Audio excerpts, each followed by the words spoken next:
Welcome back. Let's talk about the power sector. Disturbance, collapse, whatever term is used, at the end of the day, it clearly sends a simple message that all is not well within that sector. It's something we've known for many years. So many investors have come in, gone down the drain. There has been allegation, there has been probe, court cases. We can go on, but the most important thing is that we're here now. We need power. We have a potential of generating about 13,000 megawatts of power by the installed capacity of all our generating capacity in the country. But we barely do around 4, 5, 6 at max. What exactly is going on? How can technology help us, break that barrier? That's the conversation we'll be having with the Chief Executive, Circom Technologies, Chief Mr. Sylvester Uzoma. He joins us from Abuja studio. Thank you so much for coming on the program, as well as a business development director at Cypher Crescent, and Anieka Nodowo joins us via Zoom. Thank you so much for coming on the program, gentlemen. You're welcome.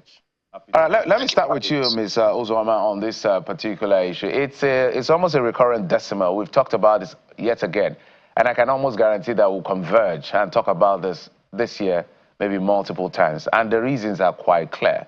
So what can we begin to do differently? Because it appears right now we may not be saying it will not collapse, may be too ambitious. Reducing the number of collapse may be what is realizable. So what's your take on this?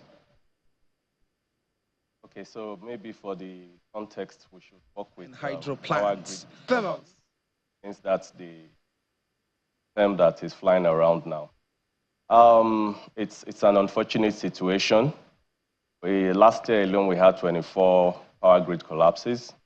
We've recorded the first one in 2025 already. And according to World Bank data, we lose roughly about $28 billion as a result of power grid collapses. So it's something that really, really needs to be looked into and needs to be fixed. There are solutions available both on the long term and in the short term.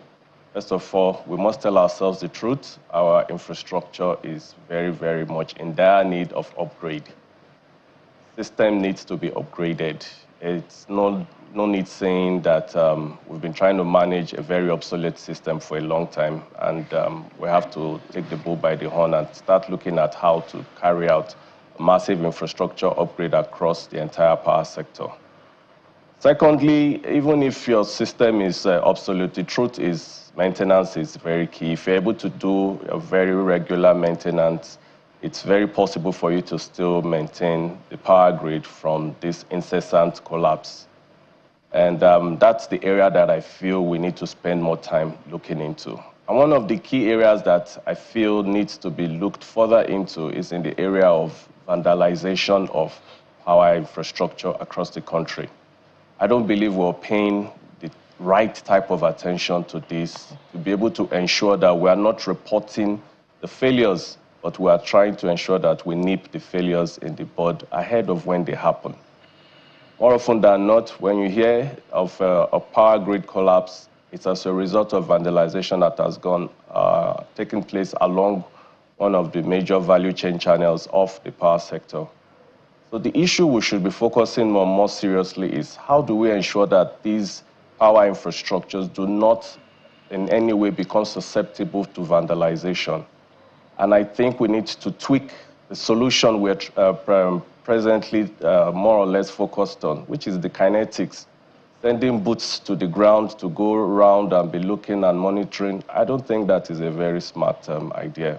And as the word smart says, we need to look at smart ideas of how to get this infrastructure away from vandalization. I think that is one of the key ways we can ensure we win this fight, or at least ameliorate further issues of power collapse, disturbance, whatever new term it is we want to adopt. Bottom line is, we don't have power in the house, in our homes, in our offices, in our business operations and industries. We're risking increasing the $28 billion loss on a yearly basis to even higher figures. Bear in mind, $28 billion is almost close to our national budget, annual national budget. So it's not a joke, it's not something we need to toy with. It's time to take off the kid gloves and deal with this thing holistically. All right, Mr. Anyekan, I would like to come to you.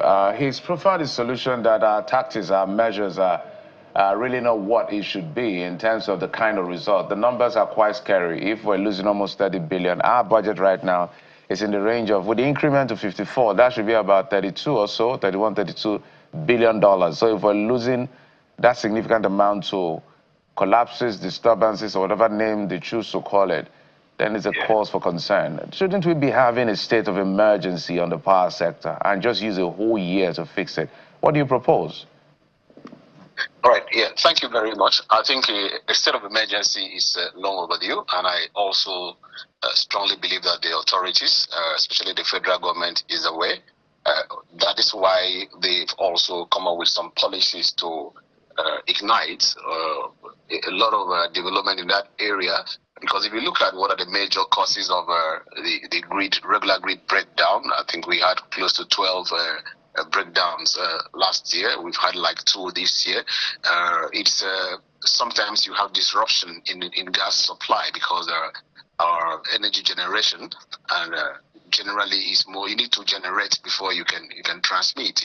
So the collapse is sometimes because majorly because of the aging infrastructure, and sometimes when you carry out maintenance and all this, and you think all is well. So I think technology would come to the rescue, and it's not something that we shut down completely to overhaul because a lot of losses must have occurred as a dead. There need to be some strategic upgrade. We need to try and adopt some technologies that could help us manage the grid better. First of all, very important is that the grid needs to be decentralized, and I think we're very happy that the federal government, via the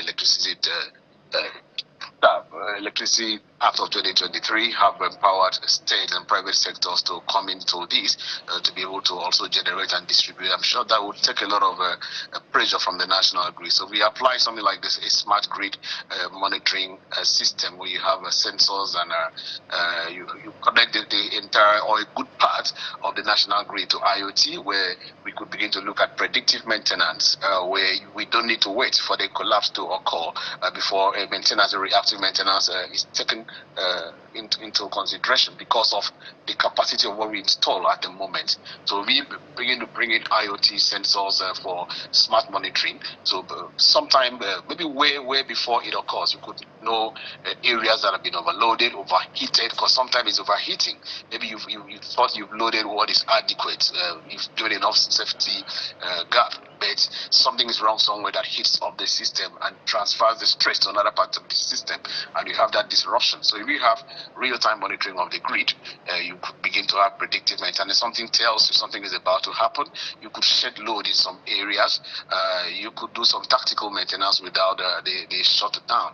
And what other one apart from the grid modernization is what I would say maybe some monitoring devices even at home. We could bring some energy efficient technologies at home, because oftentimes you see maybe like all of us are here today talking. How many of us can really say that all the appliances that are unused, that are necessary in our homes today or in our offices today, are being torn down? So if you have energy efficient technologies and smart apps that could also help us to monitor and help us turn down, switch off energy sources, appliances that are not in use, that could also help in moderating or optimizing whatever pressure we are putting on the national grid. This infrastructure aging one, what is the maintenance procedure? Sometime probably maybe you say you schedule maintenance after 3 years, but they are aging. After 3 years, maybe probably not too good enough. So predictive maintenance is very important, and awareness. Citizen awareness is very important, and you also have the other side of security. Of course, we all know also that part of the reasons for the frequent collapse is security concerns, where there are willful damages or vandalism of the system. So we could also step up security, applying technology as well. All right. All right, that's quite instructive. We hope that the operators would take note of predictive maintenance. Perhaps it will solve part of the problems that we're talking about. When we talk about the power sector, some of the things that we also read is poor infrastructure and inefficiency of your supply of gas to the thermal plants, and as a result, there is not enough. They're not off taking what they should have taken, or there's not enough. But we recall that last year, President Tinubu commissioned gas plants in Imo State, and he also signed executive orders at the beginning of the first quarter of the year last year, some of which saw the reduction of operating costs, tax for operating companies. So if we have gas plants in Imo State that are supplying, I think, 500 mm of gas, and the promise was that it will increase gas supply to the power grid. Why do we still record this level of inefficiency in the power sector? Speaking of the power grid collapse, that's for you, Mr. Ozuama. Thank you very much. You need to understand that in the power arrangements within the sector, there are various blocks in the value chain. Yes, generation of power is one, but you also need to look at the transmission of power, and you also need to look at the distribution of power. All form very key components of the value chain. So the mere fact that you've made more power available or generated more power at one end, the question we should be asking is, how efficiently are we going to be able to transmit? And then what are the issues along the transmission? Before you now get to the injection into the distribution companies across the country, who then ultimately now have the challenge of taking it from their own end down to our various homes and various business units. So there's a lot involved. You can score very well in an area, set up a new generation plant, but it doesn't end there. Yes, we've celebrated the addition in Imo State, but the question still lies, how does that now get back into the inefficient system to produce better results? So that's why it still has to come down to very, very realistic future-based plans. We need to upgrade the entire system. We can't run away from it. Before we can see very meaningful results, the upgrade of our existing power infrastructure is very, very necessary. Now, short-term results, yes, more generation of power, maintenance of what we presently have, ensuring they don't get vandalized, looking at how to ensure that cost-effective measures are also put in place in the area of operationalizing electricity delivery. Yes, all those can come to play. But by and large, if you do not fix the entire system, you're still likely going to have pockets of success, but you still would not have a situation where people would say they are seeing the effects of those pockets of successes, because you're likely going to still have lots of power outages in various homes, offices, and industries. So I still believe in the short term, our aim and focus should still be more of securing what we have and trying to get the best out of it, which is where application of technology into the policing of all our power infrastructure becomes very, very imperative. And that, I think, is one area that can give us a quick win while we outlay a longer-term plan to ensure a more robust power infrastructure upgrade. Thank you. Thank you. I'm just wondering, which is more important? Every aspect, of the challenges we're dealing in the power sector must be important. Either it's a lack of maintenance or the inefficiency of supply of gas, to the grid, such that it can be, taking off and supplied by the distribution companies. I'd like you to respond to the same question, Mr. Nekan, before we, progress to management of resources. Please speak to why this infrastructure put in place by the administration, i.e. the gas plants, are not making a difference in the supply of power at the end of the value chain. Mr. Aneka, that's for you. Thank you very much. I think we really want to commend the effort of the government recently. the gas plant commissioning, and that's not the only one. There are a few others coming up and a lot of investment. Of course, you would know currently the decade of gas in Nigeria, so we don't expect an initiative that came up maybe barely weeks ago to begin to bring enormous change, because we are talking about what the scale is so much. And of course, you also would know that the president currently in Dar es Salaam promised that Nigeria would increase our energy mix by renewable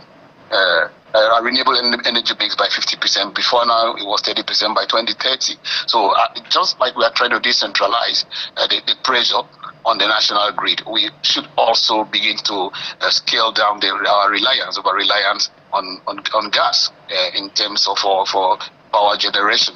Of course, currently we do about 15% hydro, which is not very sustainable because of the infrastructure around that as well. So imagine that by 2030, we begin to gradually expand into utilization of renewables, like wind, like solar.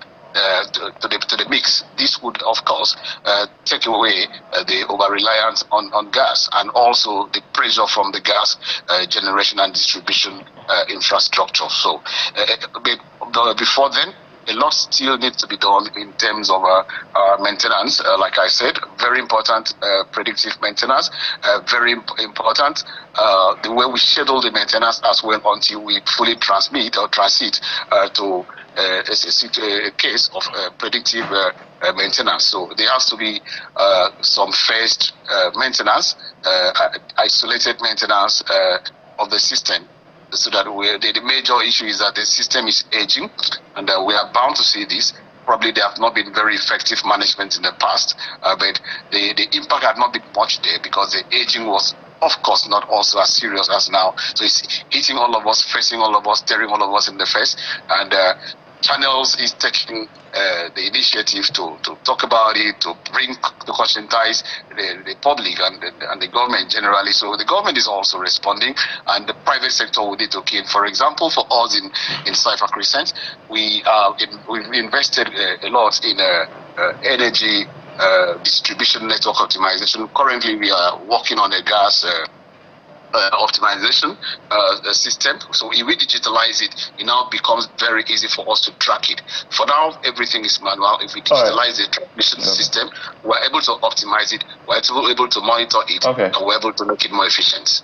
All right, Mr. Ozama, let's take it as we wind down. Let's take it to Mr. Ozama.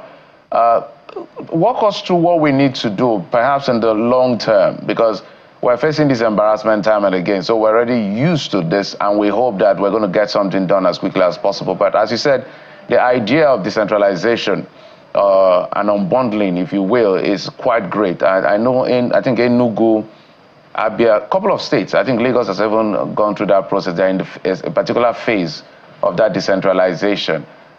To avoid what is going on at the national level, what kind of things do the state need in terms of technology input to be able to, manage it more efficiently and even better than what we're seeing today, futuristically? Bottom line, we need to all adopt the smart grid technology. Smart grid basically allows you to be able to monitor and implement your energy distribution, electricity distribution platform with data and intelligence right in front of you. That way you're able to optimize where and where supplies are required at what time and what periods of the day or year or month, and also to be able to cut down your wastages to the barest minimum. Allows you to become more profitable in operations. You're not operating based on estimates or guesses. You're speaking directly with facts.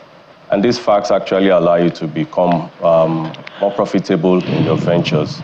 Yeah, with the upgrade in infrastructure, like I mentioned earlier, it's only going to mean that our ability to cut waste becomes very pronounced. So yeah, even if you're looking at it at the state level, where most likely you're looking at an injection of microgrids into the system, some of them will still have to run through existing DISCO platforms. So we can't rule out the fact that most of our distribution companies still need to carry out some expected infrastructure development and upgrades as well. there's always a weak link, and the intention is to ensure that the weak link is at best or at worst giving us at least some level of efficiency above 60%. So it's a cyclic situation, but I believe well that at the heart of all of this still lies the fact that we need to carry out some much-needed infrastructure upgrade. All right. While we're trying to manage what we have right now, there should be a long-term plan in place. The figures are allocated to the Power Ministry for 2025 look very, very impressive. But at the bottom of it should also be what exactly are we going to be achieving with these figures? All right. What kind of results are we looking at from them, and where should we be turning to next? The centralization of the transmission system is already a foregone conclusion. I believe it's something that the government should be working on pronto. We need to look at how the states can also provide their own power. All right. We need to look at how regions can provide power as well. So that way it puts less strain on what is already a very, very weakened power infrastructure at the national level, and allows us to start taking it more as a priority for national development. All right. $29 billion on an annual basis as loss is definitely not something we should be. Ms. Ozama, that number, it hasn't left my head, $28 billion. That's... It's quite disturbing. Just as we wind down in 1 second, how much do we need basically for the country to run optimally in terms of megawatts? I know there are some cities that 40,000 megawatts running, just cities. What do we need? Just a quote by your assessment. Our target should not be less than 20,000 megawatts in the immediate.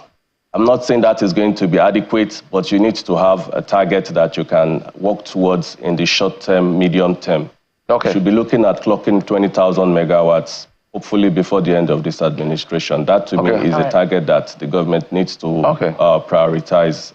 It's doable. We're totally out of time. The right sources and create a mix of them. All right. Sylvester Ozama, Chief Executive, Secom Technologies, as well as Anieka Nudo, Business Development Director, Cypher Crescent. Gentlemen, thank you so much for coming on the program. We hope we can get this done as soon as possible to reposition the power sector. We'll take a quick break. When we come back, move on to another part of the conversation about security. Join us again.